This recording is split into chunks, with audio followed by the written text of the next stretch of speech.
There's a Twitter Vine sitting on top of Jobs' Half-Life Zoom. It's time for... Hello and welcome to Ajazz Tech. I'm your host, Alex Zarnowski. I'd like to remind you that Ajazz Tech is part of Ajazz Networks. Be sure to visit AjazzNetworks.com for all of our latest shows and blogs, including The Salinger Show, Rant, and Internet Amazings.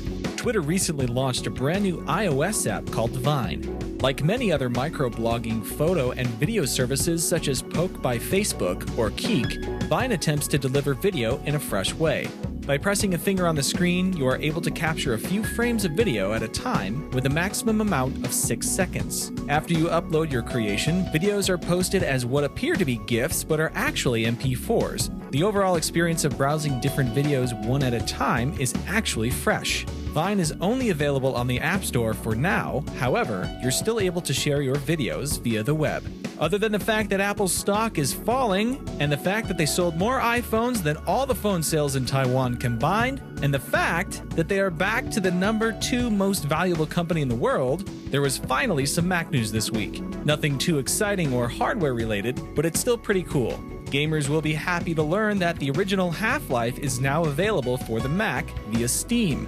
Originally, Valve had been set to launch Half-Life on the Mac during its debut, but development halted over a few untold disagreements between Valve and Apple. The recent clip from the film Jobs, starring Ashton Kutcher, was said to be inaccurate according to Steve Wozniak. The Woz went on to say that the clip was, and I quote, totally wrong. Personalities and where the ideas of computers affecting society did not come from Jobs. They inspired me and were widely spoken at the Homebrew Computer Club. Steve came back from Oregon and came to a club meeting and didn't start talking about this great social impact. His idea was to make a $20 PC board and sell it for $40 to help people at the club build the computer I'd given away. Our relationship was so different than what was portrayed. I'm embarrassed, but if the movie is fun and entertaining, all the better. Anyone who reads my book, I Was, can get a clearer picture. Steve Jobs by Walter Isaacson will also give you a much more accurate portrayal of their relationship, given that Isaacson spent time with Jobs, his friends, and his competition while writing the biography. Aside from the inaccuracies, my impressions of the clip were positive. Kutcher did his homework. He seemed to have a firm grasp of Jobs' mannerisms and dialect. I've personally watched many Jobs presentations and documentaries. I'm also pleased that Kutcher is the one portraying Jobs. Other than looking like him as a younger man, Kutcher is also a lover of technology as well as an angel investor and co-founder of many startups. Flipboard, TinyChat, Milk, Fab, Vox Media, and Nowbox are just to name a few. He was also named one of the most innovative celebrities in digital media by the Washington Post in 2006. So let's give this guy some credit. He's pretty intelligent and seems to know exactly what he's capable of doing. Next up, here's a quick tech rundown. It'll now be illegal to unlock your phones in the US. Qualifying legacy devices are not affected by this. However, it's a great idea to check with your carrier before deciding to swap a SIM card, as it will now be a criminal act.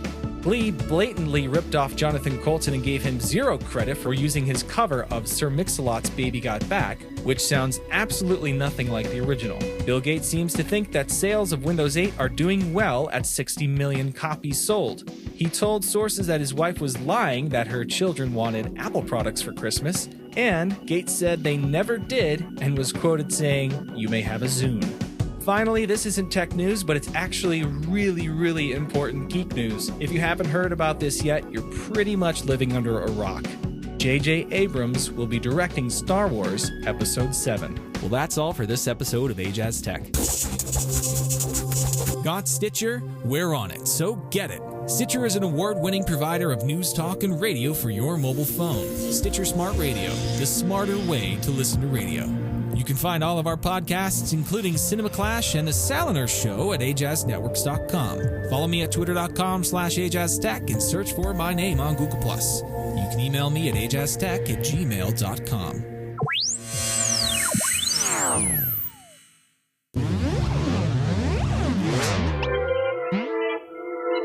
You can find this show and more at Ajazz Networks.